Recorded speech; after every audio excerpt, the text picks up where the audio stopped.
Bangladesh. The world's 8th most populous country. Its military provides the biggest share of UN peacekeepers in the world, earning billions for the government. But it's also a nation of endemic poverty and rampant corruption.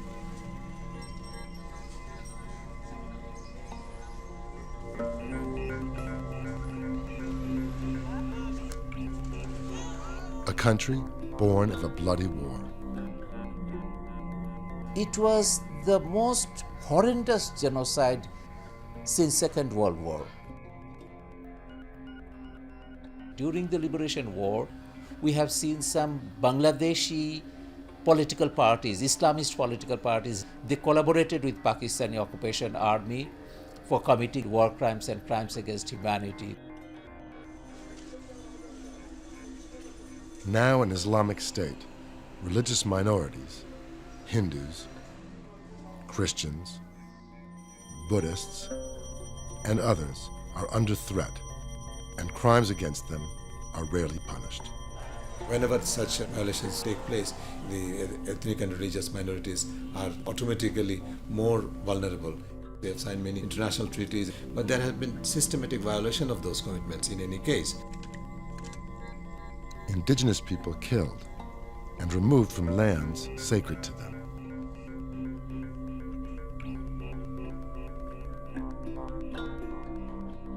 Jiusunor Jamon Jerusalem, muy biches gonanga, sakma gunoro, sakma community no, rangamati unalade, tarar. Yet despite human rights violations, the country still receives European and international aid. Now, with elections looming, is the country in danger of becoming an extremist haven?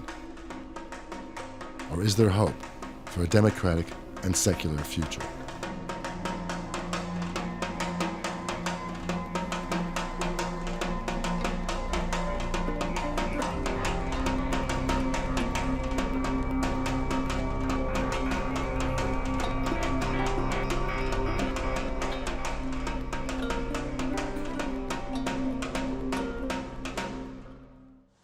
Satkira, a stronghold of the most powerful extremist party of the country, Jamaat-e-Islami. In late March 2012, a local newspaper alleges that the Prophet Muhammad is insulted in a school play in a Hindu and Muslim neighborhood.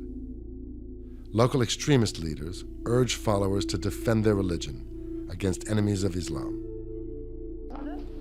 For 3 days, hundreds of followers riot, burning down houses in Hindu neighborhoods and looting. But police don't intervene, as rioters prevent fire brigades to come to the people's rescue.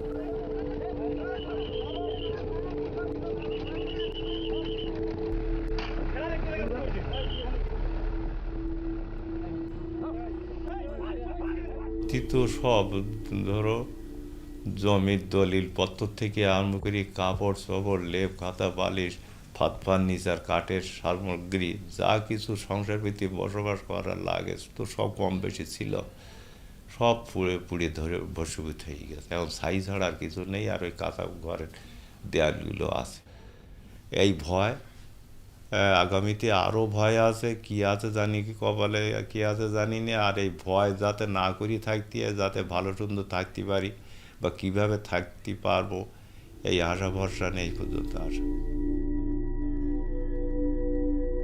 পাশাপাশি দেওয়ারের ঘরের পাশে যখন আগুন দিয়েছে তখন আমি এই ঘরের থেকে জিনিস ওই সোনা দানা গয়নাগাটি টাকা পয়সা যা ছিল একটা কৌটোর ভিতরে ছিল আর ওই কাপড় চোপড় যা ছিল সব নিয়ে আসতে আমি বাইরে এসে না আর এমন সময় 8-10 জন গিয়ে আমারে পাজা করে তুলি নিয়ে আসে জিনিসপত্রগুলো কেড়ে নিয়ে নেয় নেওয়ার পরেই আমার এই কাপড়ে আসলা ধরে টানাটানি হেঁচড়ে করতে লাগলে সেই কাপড় ছাড়ি দিয়ে আমি তাদের হেক্সা মেরে ফেলি দিয়ে আমি অন্য সরিকে চলে যাই বিশাল অত্যাচার মানে কেউ হাত ধরে টানাটানি কেউ পা ধরে টানাটানি করতেছে তার বিষয় হচ্ছে আমার জীবনের উপর কেউ বলতে শুয়াই দিয়ে করে এইভাবে কি এরকম কথাবার্তা বলতে আর আমি এই একজন বলতেছে কাপড় খুলি নেই এই কাপড়ের আজলা টেনে ধরে এরকম ছাড়াই তাদের কাপড় ছাড়ি দিয়ে তারপর তো চলে যায় তো বলেছিল তোরা এখানে এখানে এখানে এখনও রয়েছিস কেন, তোরা এখান থেকে চলে যাতি, তোদের জন্য তো ভারত তোদের নিকটবর্তী, তোরা এখান ছেড়ে দিয়ে চলে যা,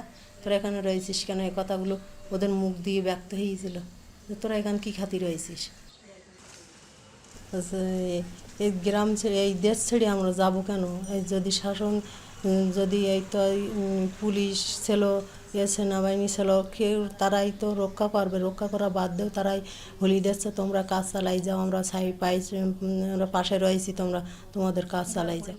আপনার কি মনে হয়, আপনি যদি একটা কেস যদি ফাইল করতেন, আপনার কি সমস্যা হতো? সমস্যা তো রাত্রের তো আমার মেরিতেই যেত। Over 10 years earlier, in the 2001 elections, the same party, Jamaati Islami, got into power as part of a coalition.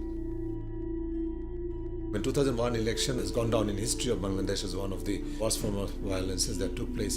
Those violations mostly took place against religious and ethnic minorities, particularly religious minorities, Hindu communities and other smaller religious communities.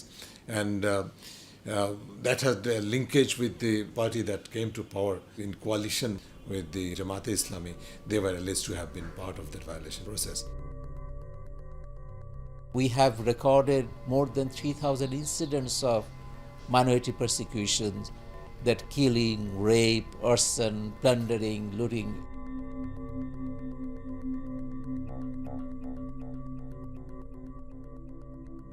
Hundreds of people who were forced to leave Bangladesh, particularly the members of the Hindu community. I went to India and I shoot their testimonies, and while coming back to Bangladesh I was arrested in the airport. They filed a case against me, charged me for treason. After international pressure, Surya Kabir was released. During the years when the extremists were sharing power, corruption thrived. Bangladesh was ranked on top of the list of the countries where corruption is perceived to be highest by Transparency International indicator called Corruption Perception Index from 2001 to 2005. In successive years, subsequently, the situation has improved. The score has gone up a little bit now.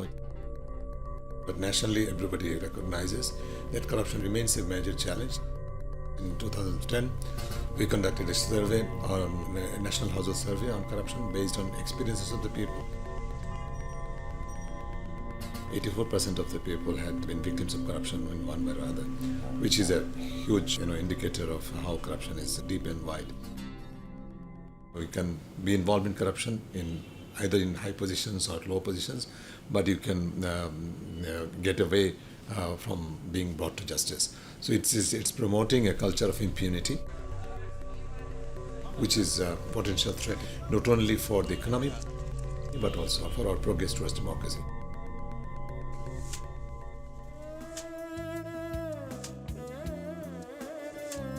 Like the Netherlands, Bangladesh is one of the most densely populated nations on earth. Land is a highly valuable asset. Since 1965, 7 million people, mainly Hindus, have lost their land under a law that allowed so-called enemies of the state to have their land seized by the government. Though a law was enacted to return people's land, it has never been implemented, and land grabbing has become a common practice. এই জমি নিয়ে Mohammad Shahidul master এবং রজ্জব আলী ওরা প্রভাবশালী ব্যক্তি, ওরা আমাদের গ্রাম উচ্ছেদের ষড়যন্ত্র করছে এবং অগ্নিসংযোগ করবে আমাদের গ্রামে এবং মন্দির তোলার ষড়যন্ত্র করছে। আমাদের জমি যে দখল করতে চায়, আমাদের গ্রাম উচ্ছেদ করতে চায় এবং ইন্ডিয়ায় আমাদের তাড়িয়ে দেওয়ার জন্য যে ষড়যন্ত্র করে এবং মন্দির তুলে দেওয়ার যে ষড়যন্ত্র করে, ওনার নাম হচ্ছে, উনি আওয়ামী লীগ করে, ইউনিয়ন আওয়ামী লীগের নেতা মোহাম্মদ শহীদুল ইসলাম এবং রজ্জব আলী। এটিতে মামলা কেস হয়েছে, ওই দেবতার ঘর ভাঙ্গা পুষ্নারায়ণ করছেন, আমি সাক্ষী দিছি, আমি ঘর ভাঙ্গা নিজে দেখেছি, সেখানে আমি সাক্ষ্য দিছি। এই জন্য আমার উপর তারা খুব খেপা, আমাকে মারবে, ধরবে, গুম করবে, আমাদের গ্রামের লোক লাগাই দিয়ে আমার উপর অসুবিধা করতেছে। সাহায্য কেন করছি? এই সহ সম্পত্তি হিন্দু, আদিবাসী, সাঁতাল এরা ছাড়ি চলে গেছে, তাদের হক, প্রতিবেশীদের হক, সেই সম্পত্তিগুলো তারা বড়লোকরা কেন ভোগ দখল করি খাবে? এই জন্যেই আমি একটু সাহায্য করছি। It's a lot of political power associated with the amount of land and what land you use. And land grabbing shows that you have the ability and the power to be able to go beyond the law with impunity.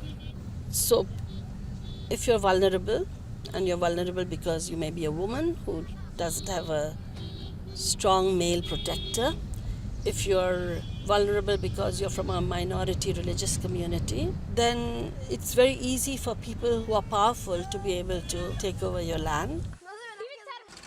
The administration and the police, etc., who are supposed to protect all citizens, turned a blind eye when it comes to influential people grabbing land. When ordinary people do try to get justice from police, regardless of the issue, they can face disastrous personal consequences. 15ই August 2010 রাত্র 12:30টার সময় আমার স্বামীরে সন্ত্রাসীরা হত্যা চেষ্টায় কোপায়। কোর্টের মামলা তদন্তদিন চলছিল। তো আমি স্বামী হত্যা চেষ্টা সুষ্ঠু তদন্ত চাইতে এসপির কাছে যাই। এসপির কাছে যাওয়ায় এসপি আমারে মামলা উইথড্র করতে বলেন। উনি আমারে জাপটে ধরে আমার কাপড়টা শরীর থেকে ফেলে দেয়, ফেলে দিয়ে জাপটে ধরে আমার 2 গালে চুমু দেয়। তো তখন আমি ছোটার চেষ্টা করলে তখন উনি আমি যখন চিৎকার দিতে এই করি যে আমি চিৎকার দেব, তখন উনি আমার লাঠি দিয়ে পেটানো শুরু করে। আমার যখন জ্ঞান ফেরে তখন উনি আমারে বের করে দেওয়ার সময় অনেক ভয়ভীতি দেখায়। আমার স্বামীরে এই কথা কারোর কাছে না জানানোর জন্য বলে। আমার স্বামী তাইলে আমার স্বামীরে মেরে ফেলবে, ক্রস ফায়ারে বিভিন্ন রকমের ভয়ভীতি দেখায় যেন কাউকে না বলি। হ্যাঁ, আমার এত কঠিন নির্যাতন করলো, নির্মম নির্যাতন করলো, সেই নির্যাতনের কোনো বিচার হয় না, শুধু সে ট্রান্সফার হয়েছে। অলি অলি ভরানো অলি অলি অলি নহানিচে ভরানো দুলো। Another group under threat are the indigenous people, the little-known Juma in the Chittagong Hill Tracts.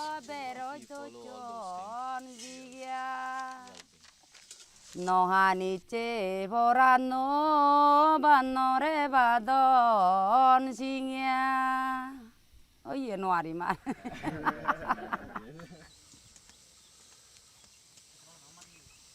Like many indigenous people worldwide, the Juma believe in communal land ownership, and there are at least 500,000 of them in the hill tracts. Around half have had no formal schooling. আমার চাকমা জাতো উজ্জ্বল থাক, উন্নতি করি থাক, লাভবান অদং।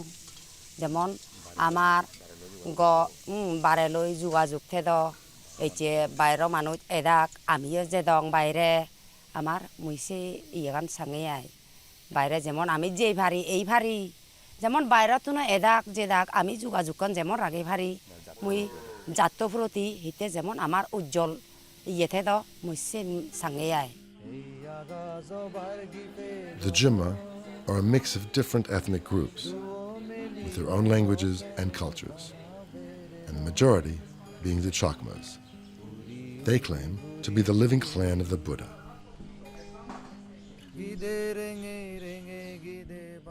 Chittagong Hill Tracts or Sangmangun Hope মানে অবস্থা করুণভাবে করুণ, মানে মানসিকভাবে শারীরিকভাবে হিয়দি হুপ দর থরথর করি আন তারা সিধু এই তারা হুপ মানে অবস্থা করুণ, অবস্থা is dangerous, situation is dangerous. Here too, land is an issue, as poor Muslim settlers were moved by the government from other parts of the country onto Juma land. In 1997, a peace accord between the indigenous political party and the government was finally signed, but it was never implemented. And while the Juma are only 1% of the total population, 1/3 of the military is stationed in the Chittagong Hill Tracts. And over the last 15 years, with the military protecting the settlers, there have been numerous attacks on Juma people.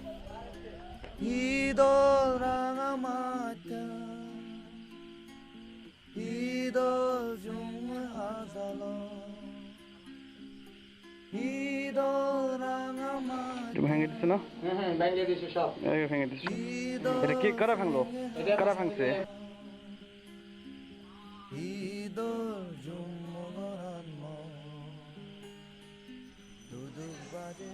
The Juma people started their own foundation. They are based in a small office in the capital, Dhaka. খাবিং foundation মূলত 2000 আমি প্রতিষ্ঠা করছি। তো উদ্দেশ্য হলো যেহেতু আমি দিগিতেই বাংলাদেশত তো বহুত মানবাধিকার সংগঠন রয়েছে নয়। তারা হলো যার যার জাতিসত্তার তারা অধিকার নিয়ে তারা হাম করতেন। তো আমি সলঙ্গে আমার যেহেতু আদিবাসী নলাই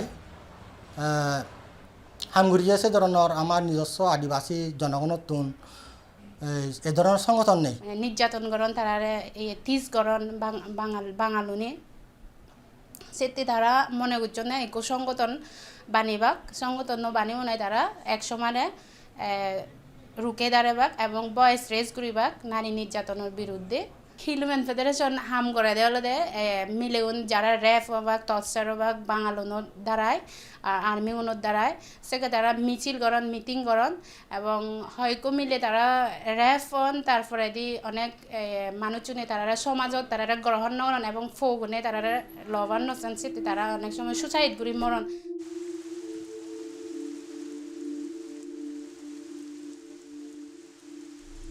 Iftikhar Zaman is also on the Chittagong Hill Tracts Commission to monitor the implementation of the peace accord. There are allegations of violation of human rights by the military itself, but the military is quite strongly still present there. One should look at it also from the point of view of the Bangladeshi armed forces playing a very significant role in the global peacekeeping efforts.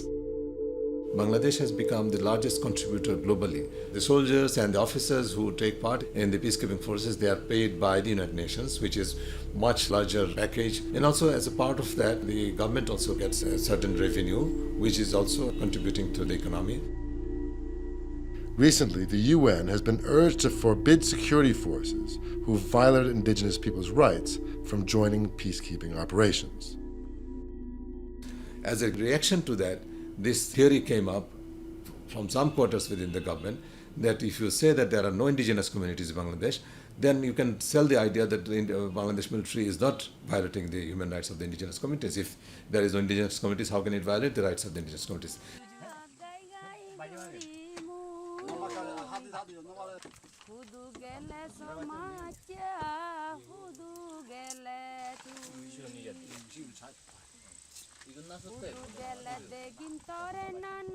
At the very least, the Juma people and commission members believe the peace accord needs to be implemented and the violence ended.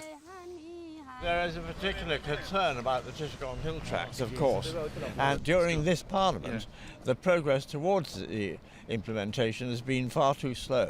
And of course, we're concerned about the violence against people in the Chittagong Hill Tract. And killings.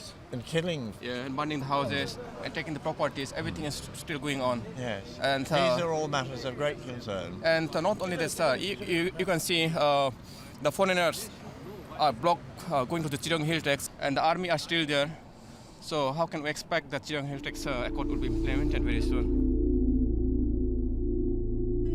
Sakma community Rangamati Tarar Matribumi CST আমি ইয়তে পারছি আমি ইয়তন হনইতে জীবন নছে।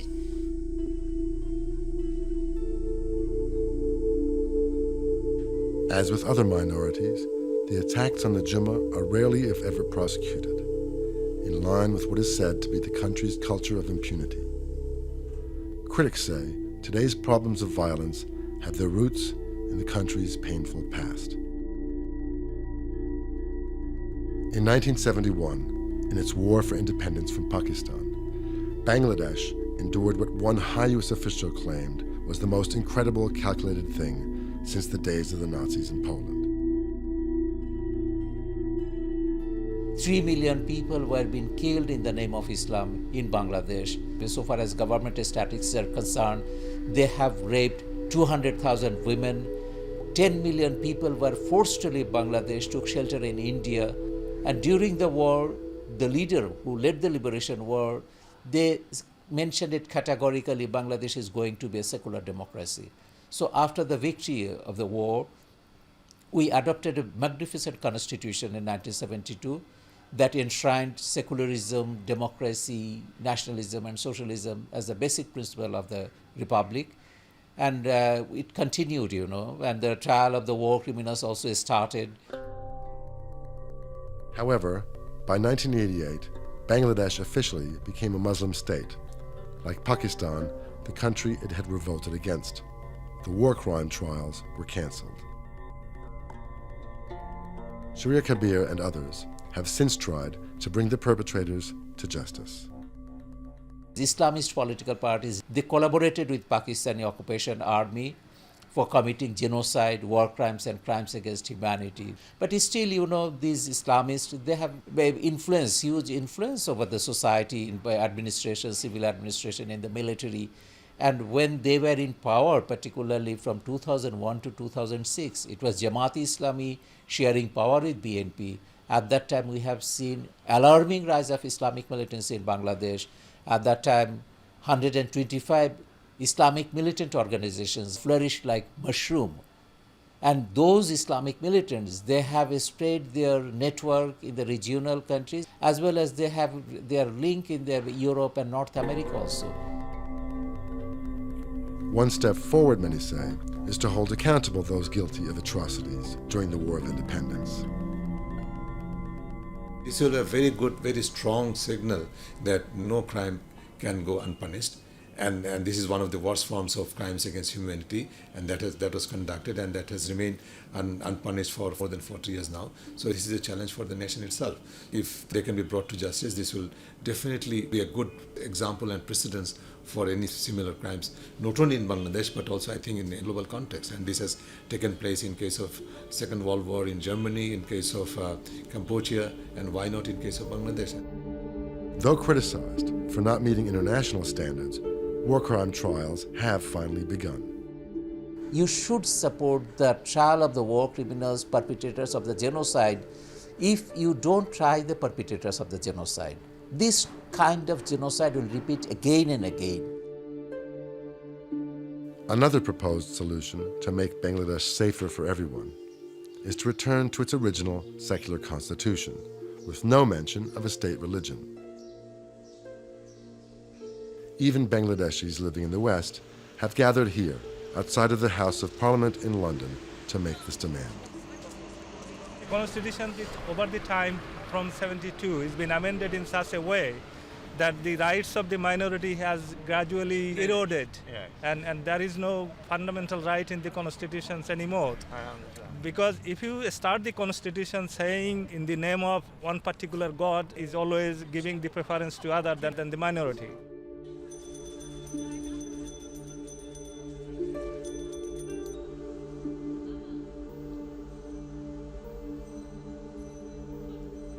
By my name, you can see that it's a Muslim name. I was born in a Muslim family. And I think that religion is a very personal matter. Not for me, for everybody it should be a personal matter. It has nothing to do with politics, it has nothing to do with the state affair. Because a state is for all.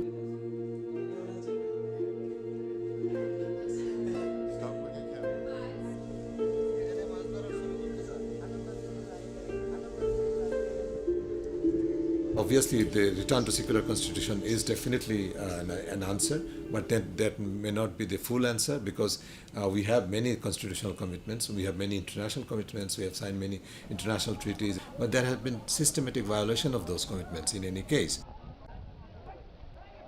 On the one hand, it's important to have those commitments restored in the constitution, the restoration of the secular constitution, but also be able to have the political commitment and the top leaderships to enforce those commitments without fear and favor to anybody, to prevent the culture of impunity and to enforce the law, enforce the constitutional commitments.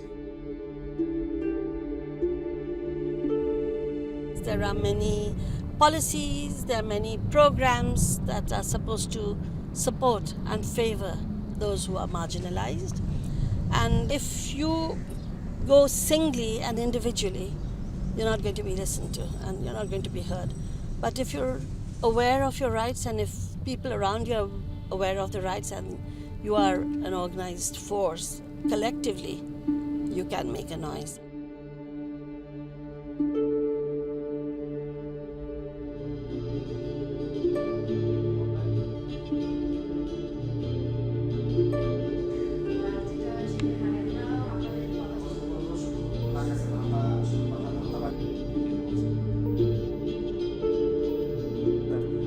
Countries of the world. It is our appeal to stop these atrocities immediately.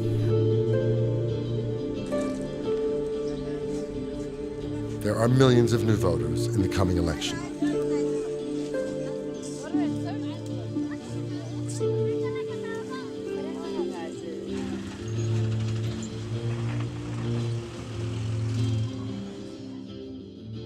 Sharir Kabir's son is part of this new generation. He hopes for a different future.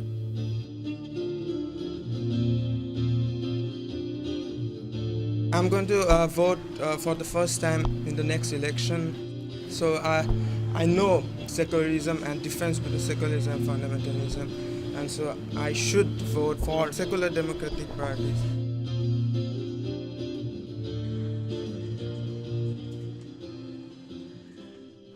Secular democracy, I think it talks about human, not about the religion. They treat people as humans, not as Muslim or Hindus or Buddhists. The struggle between the ruling party and the opposition is growing. What happens if any government gets into coalition with the extremist parties? And should the international community be concerned? If they succeed to assume power, grab power by any means, so Bangladesh will become another Pakistan. Bangladesh will become another disastrous country.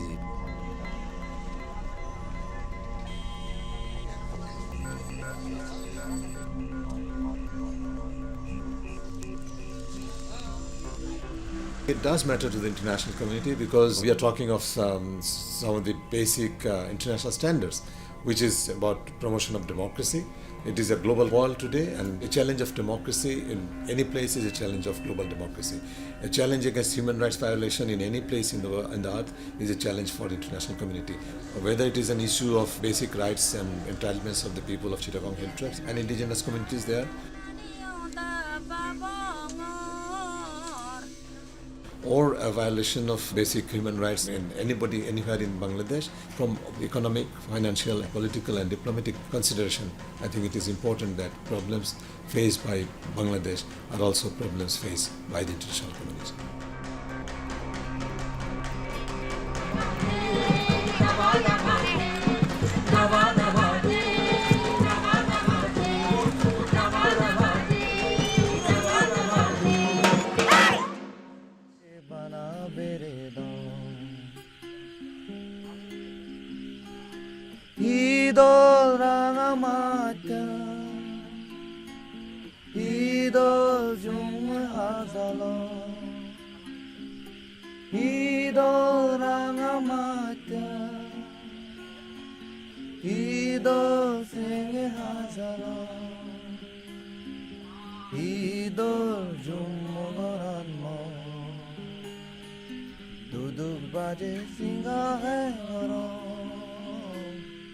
Azi azi nazi nazi bana beredo Oyaga zobargi fe godo